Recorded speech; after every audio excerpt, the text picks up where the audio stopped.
আসসালামু আলাইকুম প্রিয় বন্ধুগণ, আমার নিয়মিত অর্গানন আলোচনার আজকে তৃতীয় দিন। আজকে অর্গাননের 3 নম্বর সূত্র নিয়ে আলোচনা। সত্যিকারের চিকিৎসকারে পারদর্শী হইতে হইলে চিকিৎসকের কি কি গুণ থাকিতে হইবে। হোমিও চিকিৎসা বৃত্তিধারী ব্যক্তিকে সঠিক ও পারদর্শী চিকিৎসক হইতে হইলে নিম্নলিখিত বিষয়গুলি সম্বন্ধে উত্তম জ্ঞান রাখিতে হইবে।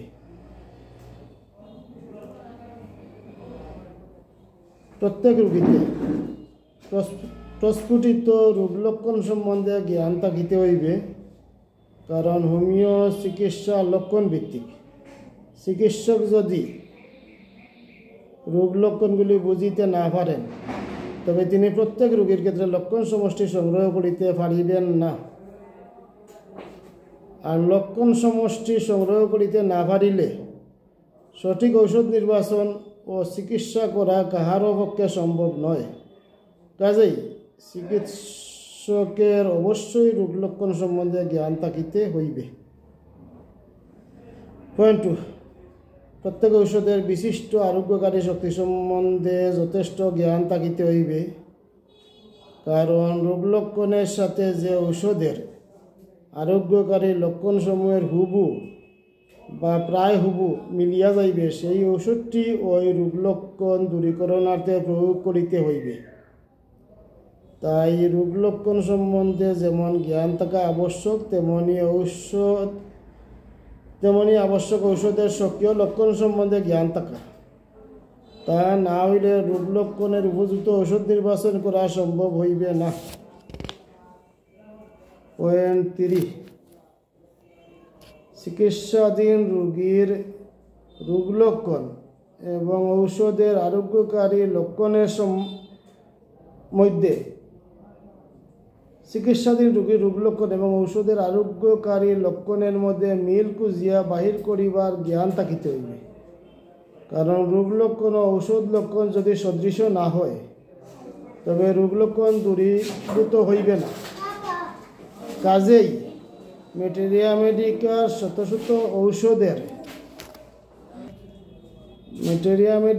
শত ঔষধের কোনটি লক্ষণের সাথে চিকিৎসাধীন রোগীর রোগ লক্ষণের মিল আছে তাহা নির্বাচন করিবার জ্ঞান থাকা চিকিৎসকের জন্য অপরিহার্য। নির্বাচিত ঔষধের প্রয়োগ সম্বন্ধে জ্ঞান থাকিতে হইবে, কারণ ঔষধ সঠিকভাবে নির্বাচিত হইলে রোগীর অবস্থা বুঝে উপযুক্ত সময়ে প্রয়োগ না করিতে পারিলে উপকারের পরিবর্তে অপকারও হইতে পারে।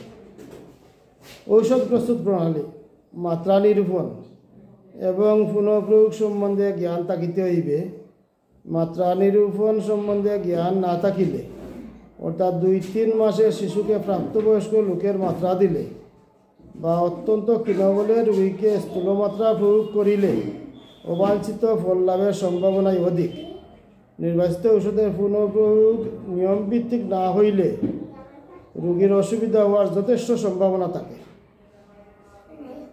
প্রত্যেক রোগীর আরোগ্য পথে যদি কোনো বাধা থাকে তা দূরীকরণের জ্ঞান থাকিতে হইবে, কারণ এই বাধা দূর না করিতে পারিলে রোগ লক্ষণ চিরতরে বিলুপ্ত হইবে না।